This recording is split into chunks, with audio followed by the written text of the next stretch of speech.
Hello mga madam ko.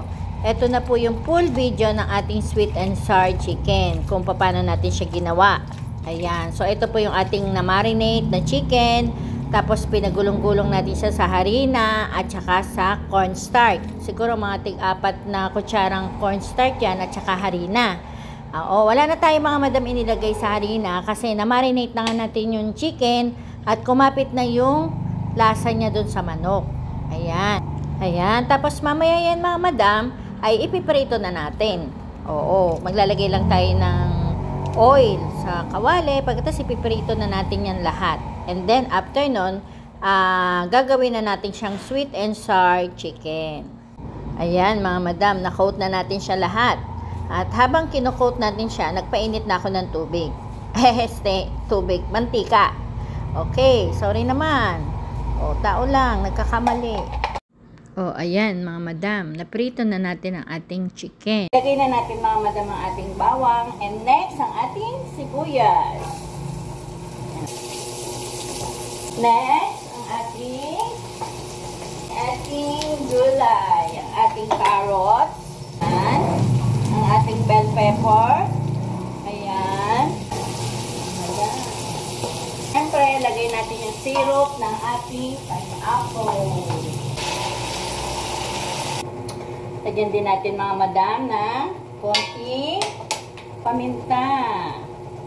I love paminta. Tapos, lagyan din natin ng konting asin. Yan. Yan. Tansya-tansya lang uli mga madam kung anong tinitibok na inyong puso. Inyong sundin. Kung gusto. Siyempre, lagyan din natin yan ng ketchup. Yan. Ano yun mga madam? Siguro mga 2 kutsarang ketchup. And then, syempre, ang ating sugar. Isang kutsarang sugar. Syempre, titikman natin yan. Pag okay na yung 1 kutsara, is okay na. Tapos, syempre, gusto ko yan ay maasim-asim pa. So, dagyan ko pa siya ng suka. 1 kutsara lang, mga madam. 2 kutsara na, mga madam. Yan. Tapos, natin ang ating chicken. Yan na, madam. Alam mo, madam, masarap dito. Medyo crunchy yung gulay.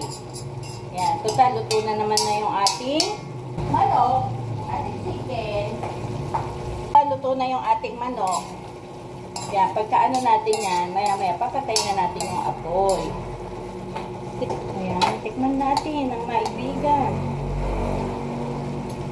Yummy. Lagay na natin ang ating pineapple. Nice. Yummy na mga madam. Ayan, meron pa ba akong nakalimutan mga madam? Paki-comment nyo nga kung ano ang nakalimutan ko ilagay dyan. Ayan na, ayan na ang ating sweet and sour chicken.